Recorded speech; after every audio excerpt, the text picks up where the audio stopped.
Though Lee surrendered at Appomattox on April 9th, war did not cease at once. Confederacy still held armies, Johnston in Carolinas, Kirby Smith west of Mississippi, scattered cavalry under Forrest Mosby bands across Virginia. Though cause lost these remnants, clung to hope some miracle might yet arise, or at least honorable terms secured. Before nation could heal, more blood spilled in final weeks. Sherman marched north from Savannah through Carolinas, his men burning railroads, depots, breaking last backbone of South. His columns stretched vast wings across countryside. Rebels under Johnston tried shadow maneuvers, yet outnumbered, outworn. Many soldiers barefoot. Uniforms rags, muskets rusted, ammunition, scarce rations gone. Desertion swelled every night. Still Johnston stubborn fought. Rear guards at Averasborough, Bentonville. March battles fierce yet futile. Confederates inflicted losses, but tide unstoppable. By April, word of Richmond's fall reached Johnston camps. Hushed men stared at fires silent, some cursed government for flight, others admitted, and near still officers urged. March west, link with Lee, hold interior. Yet couriers soon brought worse news. Lee surrendered, entire camp stunned, soldiers wept angry.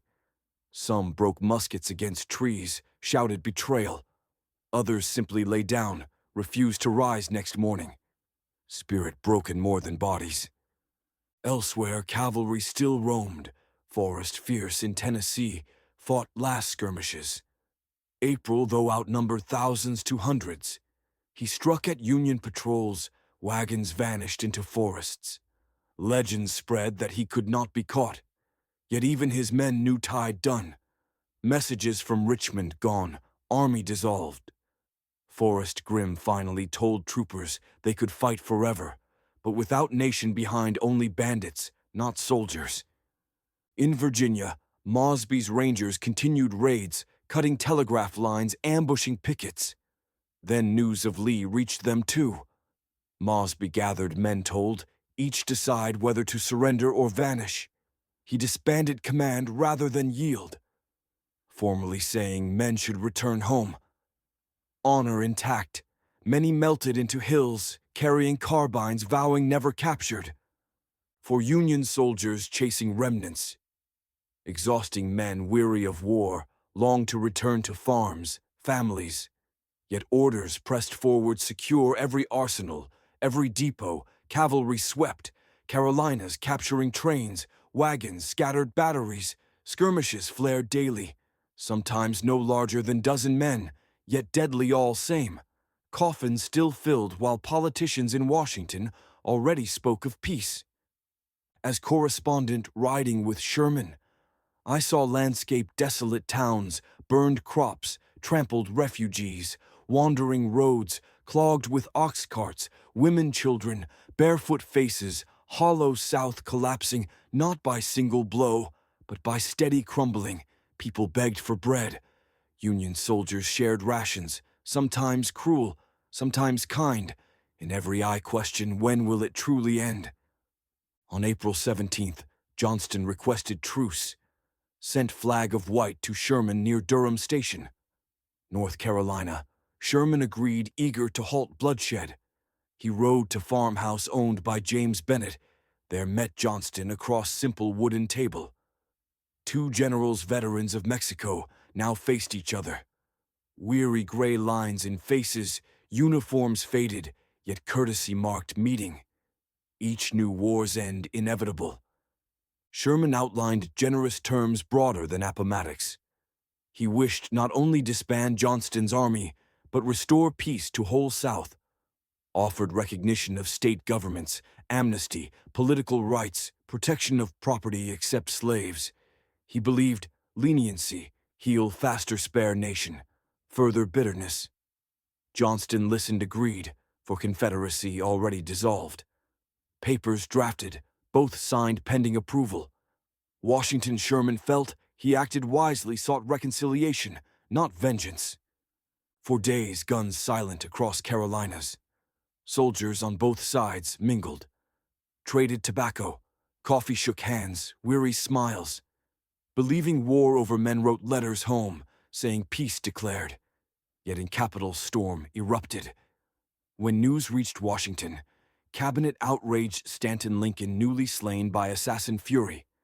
Raw secretary denounced Sherman's agreement as betrayal, said he granted rebels political recognition.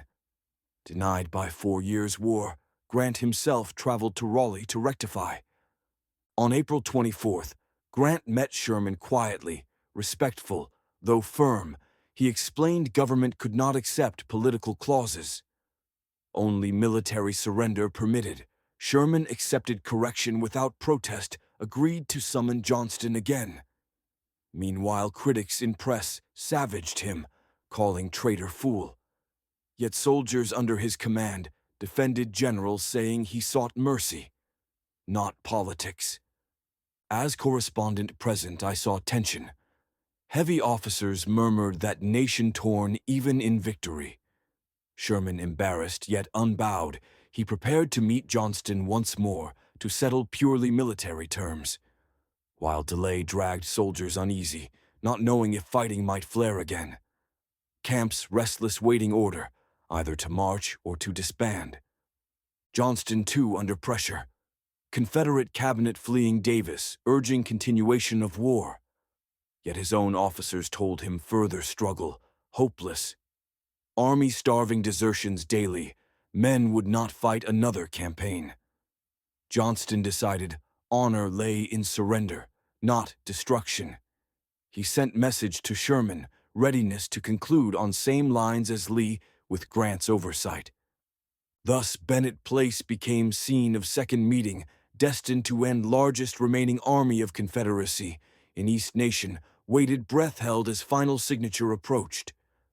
On April 26th, Johnston returned to Bennett. Farmhouse Sherman awaited calm papers, ready. Grant's instructions clear terms to mirror. Appomattox military surrender.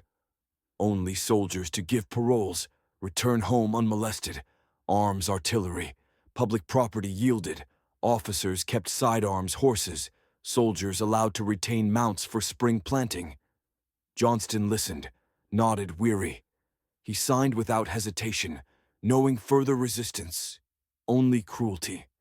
Sherman countersigned, thus ending campaign in Carolinas, largest remaining army east, laid down arms.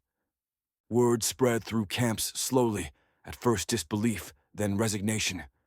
Gray soldiers gathered, muskets stacked, cannons silenced, flags furled, drums beat, muffled, farewell speeches given officers, voices breaking, men embraced, wept, some knelt, prayed, others silently turned away, walked down dusty roads toward farms, uncertain future. Without pay, food prospects, they trudged home, carrying paroles in pockets. Faces gaunt, yet relieved, fight ended. Union camps nearby watched with mixture, triumph. Pity soldiers offered rations to starving foes, hardtack bacon coffee.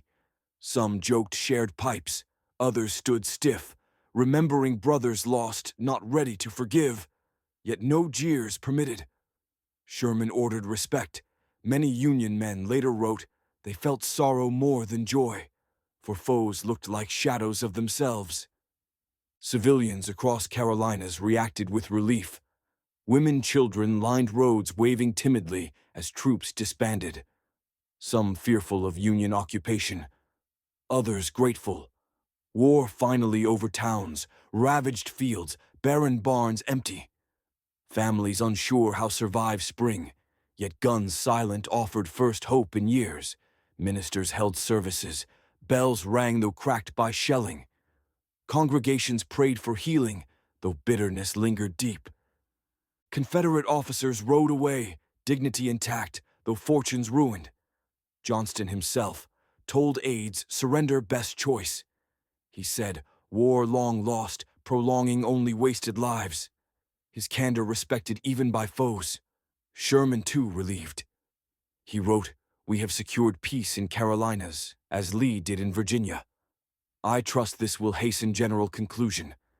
And indeed, across South armies melted swiftly after Bennett Place. As correspondent, I watched columns dissolve, felt awe at quiet of fields once filled with battle smoke. Gone birds singing first-time months, yet ruins everywhere. Bridges burned, rails, twisted cabins charred. Nation faced enormous task rebuilding, yet at least men no longer slaughtered one another. Bloodshed ended by pens on farmhouse table, as in Virginia, so too in Carolina. Peace signed not in capitals, but in humble home remembered ever after. Even after Johnston laid down arms, fragments of Confederacy still lingered. West of Mississippi, General Kirby. Smith commanded thousands, yet supply lines gone, morale shattered. His officers debated flight to Mexico, resistance in hills. Few weeks later, he too surrendered, realizing cause finished. Scattered cavalrymen under Forrest surrendered in May. Bandits more than soldiers. By then, Mosby's Rangers already disbanded in Virginia, choosing vanish into woods rather than bow formally. Resistance flickered, then died across South. Jefferson Davis fled southward with cabinet wagons, heavy with gold rumors swirling. He planned government in exile, perhaps reach Texas or Cuba. Union cavalry pursued relentlessly. Columns chased through Georgia. Carolina's crowds jeered as train passed. Davis, weary, pale, yet defiant, insisted Confederacy not dead, but people no longer believed, families starving, homes in ashes. No strength for new fight. In May, near Irwinville, Georgia, Union troopers surrounded Camp Davis, captured clad in cloak stories, later twisted into ridicule. His capture symbol, final collapse. By June, no organized Confederate force remained. United States whole again, though scars deep. Millions dead, wounded, maimed cities, burned fields, barren families broken, freed slaves faced uncertain future, promised liberty, yet met by hostility, violence. But legal rebellion ended, guns stacked, flags furled. Confederacy consigned to memory. For Union soldiers, long-awaited peace. Arrived muster rolls called regiments, disbanded, men boarded trains, steamships heading north, west farms awaited, families embraced, letters flooded newspapers with stories of returned survivors, limped on crutches, armless, eyeless, scarred forever, yet alive to see peace. Bells rang across towns, 4th of July that year, celebrated with weight never before felt. I stood on road in Carolina, watching gray soldiers walk home barefoot. Some carried muskets, broken barrels, others clutched children who met them weeping. No triumph here, only exhaustion. Men of blue watched quietly, saluting foes, not enemies now, but countrymen again. In silence heavier than cannon, fire war closed itself. Thus last battles faded into memory. Confederacy died, not in single stroke, but in series of surrenders. Each signature on paper, each flag lowered, each musket stacked, sealed end of dream, built on slavery, rebellion, ambition. War that began with thunder at Sumter, closed with weary shuffle of men toward home and uncertain future. As correspondent who followed from first shot to last, I wrote final line of my notes. Nation bled 4 years. Ocean of sorrow yet from ruin. Union preserved stronger than before. Price beyond counting paid in blood. Yet perhaps, at last, wounds may begin to heal. Time alone will judge, but this day marks end of struggle that tore America as none before.